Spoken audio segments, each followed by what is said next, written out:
aj svrbela vajca. Golden shotgun, golden shotgun, golden shotgun, golden shotgun, golden shotgun, SK. Video je dneska.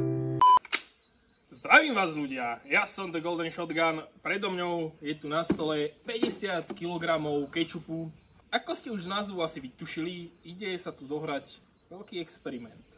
Predstavte si situáciu. Zdravím vás ľudia, ja som The Golden Shotgun. Nemáš len tak začať od znova. A dneska tu máme nový diel ochutnávky kečupov. Ale nie, idú sem teroristi a začali po nás strieľať. Čože? Náboje lietajú všade naokolo. Kryte sa! 300 hrmených! Bodaj by to parodza. Ale nie, náboj letí priamo sem. Zastaví ho kečup. Alebo ho Nakúpili sme veľký budget na toto video, takže dajte rýchlo like, odber, zvonček a pošlite mi peniaze do komentára. A ideme zistiť neprestrelné vlastnosti Metro šéf kečupu, najlacnejší, najhnusnejší kečup, aký existuje, Maťo, vo všetkých stánkoch s hotdogmi. A oni to predávajú v kýbloch, oni to predávajú v tomto, oni to predávajú v menších fľašách, oni to predávajú v cisternách, oni to tam tankujú, robia všetko s týmto kečupom. Mastoro Aro šéf. Ja som degustátor jedla profesionálny a musím zhodnotiť, že tento kečup je fakt hnusný. Moje meno je Matvý Kameň a moje závažné problémy s močovým mechúrou už na urgentný príjem priviedli dve maloleté deti s rozbitou hlavou. To nemôže. Aha, okej. No, ja som tu ten týpek vždycky navyše.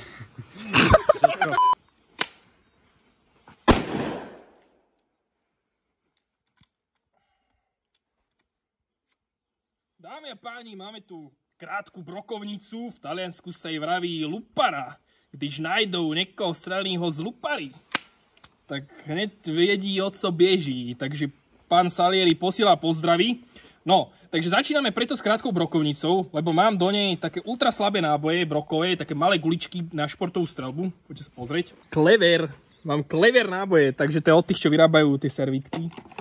Teda neviem, či to je zrovna od nich, ale máme tu proste náboje určené na športovú streľbu, to znamená, že je tam veľa malých guličiek brokových, ktorými sa strieľa na tie lietiacie, tie taniere a hen takéto hovadiny. Nemalo by to mať moc vysokú prieraznosť, tá penetrácia by mala byť nízka, takže preto začneme zrovna s týmto, lebo ak kečup nezastaví toto, tak nezastaví nič.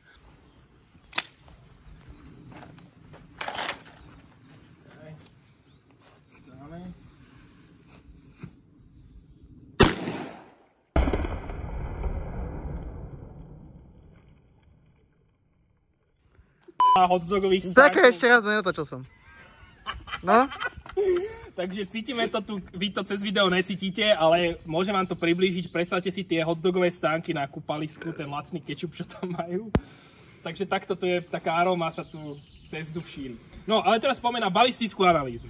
Kečup je s prepáčením rozbitý na cimpr-campr, jak sa vraví. Ale, keď sa pozrete na druhý kečup, nič neprešlo ďalej.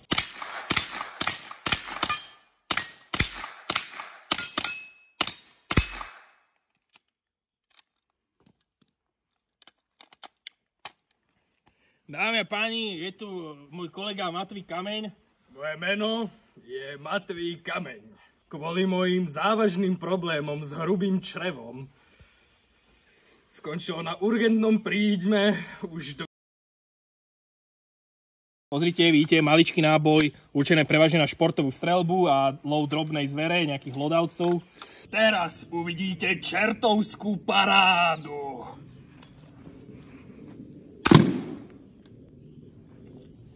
Čertovská paráda. Zasiahlo to do hornej časti kečupu. Aha, vletelo to do ďalšieho kečupu. A tuto už nie je nič. Takže 2 kýble kečupu zastavia malorážkový náboj. Čertovskú parádu. Ty kokos, toto drží, že ledva. Počkaj, teraz to otočíme. A je to jak nové. Môžeš to vrátiť do obchodu a späť. Takže tento kečup, teraz keby ste zjedli, tak vám bude zle, budete mať globy, budete zvrácať krv, budete srať krv. A plus budete mať aj otravu olovom teraz k tomu, lebo teraz je tam aj náboj.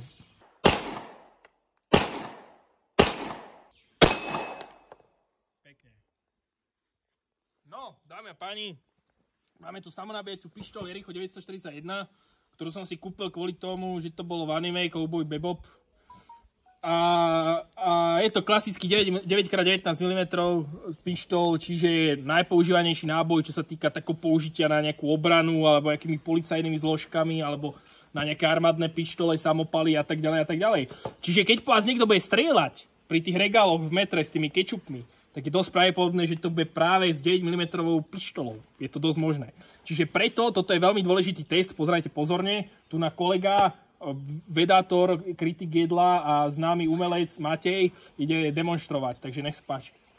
Dovtedy sa chodí s krčahom po mlieko, kým sa nerozbije.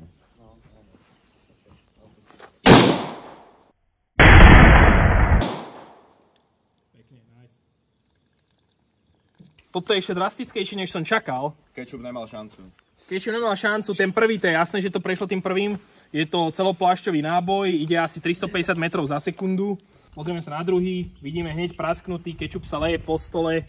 Ale však aj tento posledný je rozbitý. Počkaj, čo? Ne, to sa len leje ten kečup vonku. Ale počkaj, wait!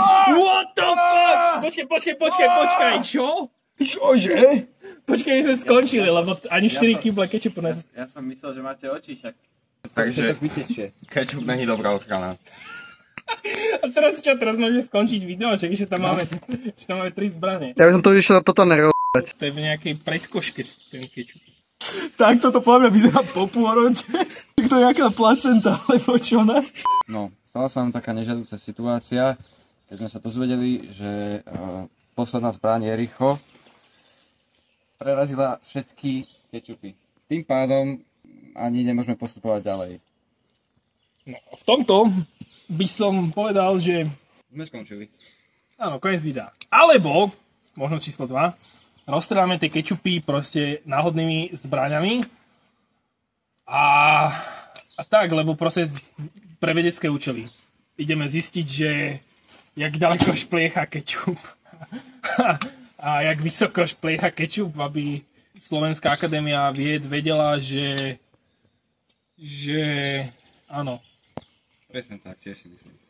No, dobre, takže výsledky sú veľmi prekvapivé, lebo predtým sme natáčali video, kde sme testovali, či chleby zastavia guľku. A myslím, že 4 chleby zastavili skoro všetko, čo sme mali.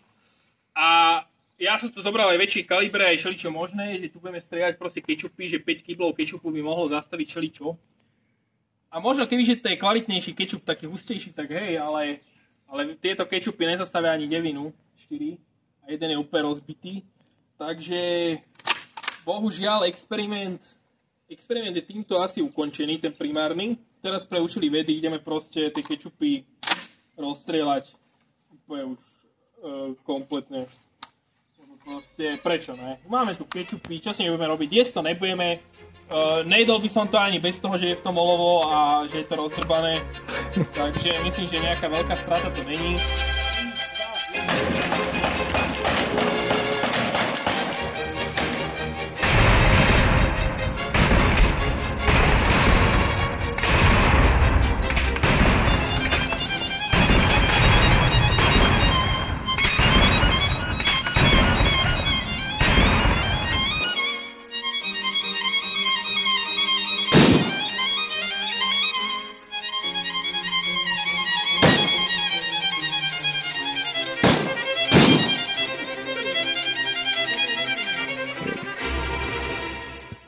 Dobre ľudia, tak áno, ďakujem, že ste si pozreli toto mimoriadne poučné video.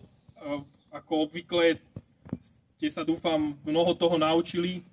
Výsledky boli teda veľmi prekvapivé. Toto vás nikde nenaučia, naučia vás to len na tomto vedeckom kanáli Golden Shotgun.sk. Moje meno je Matvý Kameň. A kvôli mojim problémom s kolenom na urgentnom príjme skončili už 4 občania. A David mi zakázal povedať, aký fajný boj. Dajte like a odber. A zvonček, aby vám nevykli ďalšie videá. Lebo ináč vás príde... Ne, to nemôžem dať výhrážku do videa. tak budem mať problémy s druhým kolenom. Skončíte na urgentnom príjme. Ako tí spoluobčania. Ešte raz, už na to! Takže ja sa s vami lúčim a pozdravuje vás pán Salieri. Dajte odber, dajte odber, dajte odber, dajte odber, dajte odber na môj kanál Golden Shotgun SK.